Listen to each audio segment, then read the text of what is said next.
Everybody got messed up problems. I mean, going to see a psychiatrist, I don't see a problem. I can't see nobody in America complaining. Right. I've been in a third world country. Word. I met somebody, I think he was like 15. He ain't never have a pair of shoes. Ever. How many voices you think he heard? That's why I stopped wearing jewelry. I started traveling. I started seeing these. I was giving my diamond chains, like breaking it apart. It changed my perception on life. Like, Hey, you got an iced out watch on right now, Flocka. man, this is old, brother. Look at diamonds missing. I broke the bottom of it. I'm not eager to fix it because I'm not trying to impress nobody. You know I got paper. All right. Why I gotta keep showing you every day? Why I gotta keep buying these new cars? Why? Buying brands that ain't doing nothing for the people that I'm around. What do you do with your money then? I invest my money. I open up tech programs. I'm into all kind of stuff. I want to get into the environment, man. I want to get into the air. Nobody's doing that, man. We need this air we breathing in is crazy. It's contagious. It got chemicals all in it. It's crazy, but I'm not trying to be like no health coach. I'm just speaking facts. Ladies and gentlemen, I have said this before and I will say it again. In my personal opinion, and I think there are a lot of people who have traveled that could co-sign on this one, but there are two inherent facts that people likely feel and or get from time spent abroad, more specifically time spent abroad in third world countries. Number one, it will make you appreciate where you're from. And number two, if you're a traveling person and you really do have that profound experience abroad, it would motivate you to want to come back and share in more of those experiences. Now, these two inherent facts, in my opinion, are not mutually exclusive. They can also be together.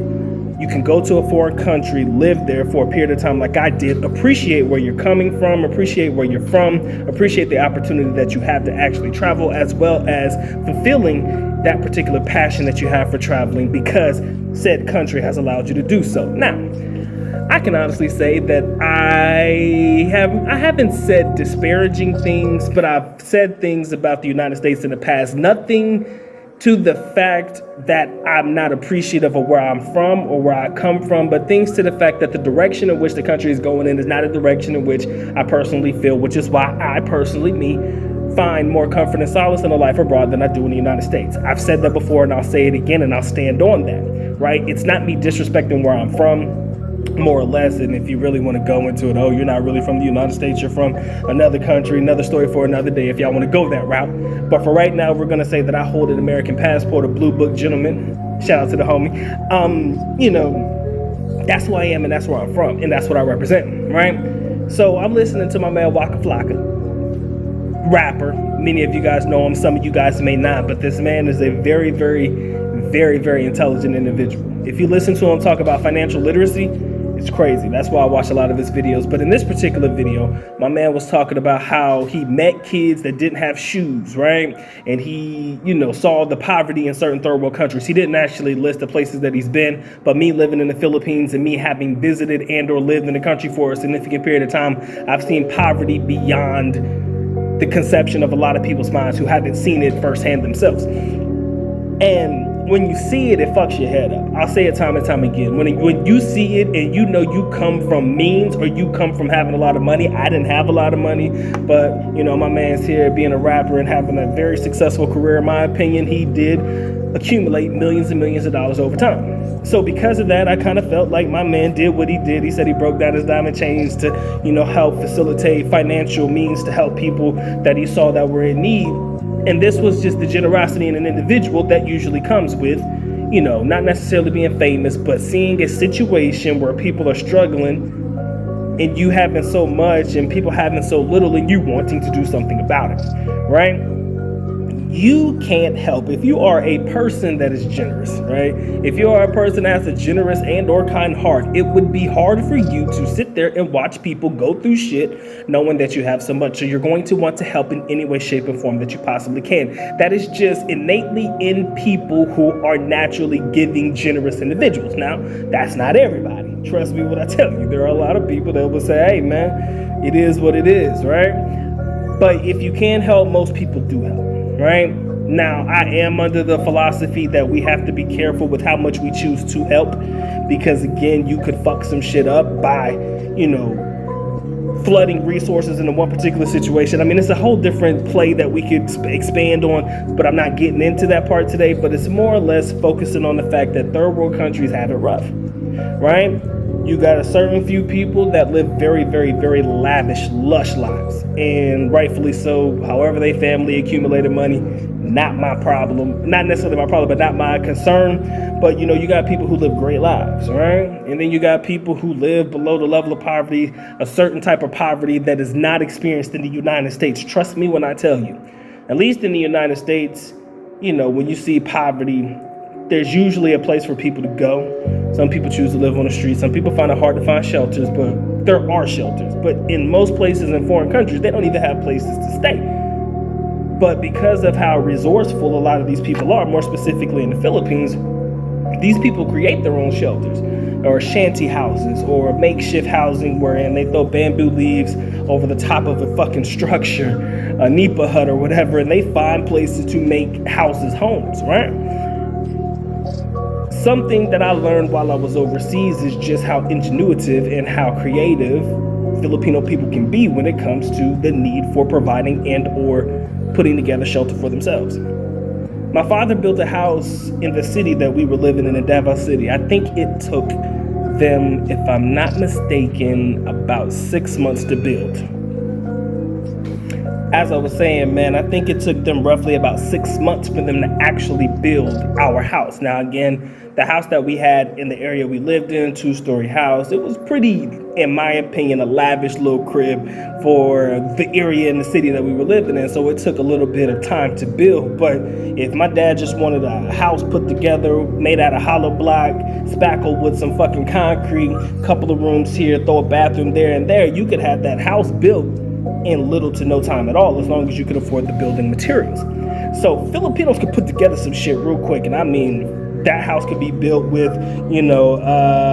sewage outlets and all that shit, right? They can even hook up a secondary tank just in case the water goes out or some shit. I mean, Filipinos are very, very ingenuitive. I can give them credit where credit is due. They're very talented people. And again, most of the talent that comes from a lot of these people come from their dire situations or come from the situations in which they come from. It comes specifically from the fact that they have to learn to be resourceful for themselves.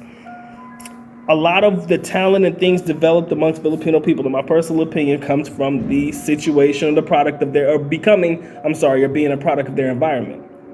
Fathers who are good with their hands teach their kids how to be good with their hands, right? Et cetera, et cetera. It passes on and, it starts to become a community and a connection. And to be honest, even though the majority of the country may be poor, these are probably some of the happiest people I've ever met in my entire life. And I will challenge anybody. I will challenge any person to find me a group of people as a race, as a whole, that are happier than Filipino people coming from the challenging environments that the majority of them come from. Find me one group of individuals coming from a third world country or established labeled third world country, dire straits, all that come with it, that are happier than Filipino people, right? We used to watch kids on the block, man, when we used to walk to school and stuff. Kids be outside and they, I don't even know what this game is called. All of my Filipino people, you can let me know what this game is called, if it even has a name. But there used to be like a bike tire, right? It was a bike tire that wasn't on anything. It wasn't on the spokes or anything or the rim. It was just a tire. And they used to hit it with a stick and roll the tire down the street with a stick, having the time of their lives, right? While we're here in the United States, man, heaven forbid your child doesn't have a fucking iPhone or an iPad or a tablet or something in their hands by the age of 3 to 5 or some shit. They done lost their mind, right? You see, the same rules are just different, right? It's just different in different places. And when I saw that, I said, yo, it doesn't take much A to make people happy in the Philippines. I've learned that. And B, genuinely, they are happy people. They're accepting of their situation. And not only are they accepting of their situation, they're happy to help you when they can. And they are some of the most generous people I've ever met in my life. I know people that have close to nothing, but if I were to see them or they see me on the street, they're always offering, hey, you want to grab something, you want to eat with us, or do you want to do this with us, or oh, we got food, come eat. It's just that type of like neighborly, friendly attitude and energy that you get with Filipino people. So when my man was explaining his part of the story in reference to seeing people in third world country without shoes and shit, and, wanting to do the best that he can to help, I can see exactly where he's coming from, because anybody, like I said, if it pulls on your heartstrings, if you have any lick of fucking generosity in your bones, it's gonna touch you in a certain type of way. And that was no different than me. Like I said, the day that I go back, when the pockets are a little bit more flush than they were, because again, I was a broke college kid when I lived there the first time, so I couldn't help as much as I wanted to. But when I go back, although that the help that I plan to provide, if I can, will be very intentional. I'll help wherever I can. It's not just going to be, all of it being given to one particular person or whatever. It's going to be, I'm going to try to spread the wealth just a little bit. And I'm not talking about all of my riches, but I'm going to try to help as much as I can when I can. It's just going to be a different vibe. And it's not going to be to the point where I'm just doing the most or giving too much, because at the end of the day, you got to be careful about what you choose to do in certain countries that are not your own. I'm gonna tell you, because you can get in trouble for giving money to panhandlers in the Philippines. I think there's a law against that. Even if it's not a law, I know of people that have gotten in trouble for it. So you got to be careful doing stuff like that. So again, you got to make sure that you do it, and when you help, you got to make sure you help the right way. I'm talking about, hurricane relief. I've helped in that regard once before in my life as well. There's a lot of things that I got in mind that I'm going to try to do the best that I can. Even one thing that's near and dear to my heart, and I'm praying that it comes through. I never told anybody about this, but my alma mater, where I graduated from college over there, where I got my doctorate degree, I want to establish a scholarship too for the kids to be able to go to school. You're going to write your essay, you're going to, follow the proper steps, but I want to be able to create a scholarship for kids over there. And again, I'm not going to act like I'm big ball and shot calling. Let's not get it twisted. It's not expensive, right? To be able to create a scholarship. I can create, and this is just a hypothetical number, $1,000 scholarship, which would equate to, on average, if we're doing $1 to the 50, about 50,000 pesos, which is a lot of money, and that could probably pay for a lot of schooling, if not the whole entire time of kids in school scholarship. So again, $1,000 scholarship, 50,000 pesos, that's a lot of money to go towards books and all of that stuff. So in my mind, I got things that I want to do to help, right? Establish scholarship, my name and everything, shit like that, and we're gonna make it pop. So if you ever have a chance to visit third world countries, or you've been there and you see it and you felt this before, I would love to hear your comments on it as well. Let me know how you personally feel about traveling. I would love to hear it. Anything you want to add in the comment section below, let me know. It's been a good doc, bro. Y'all take care. Y'all stay blessed, man. Doc is out. Peace.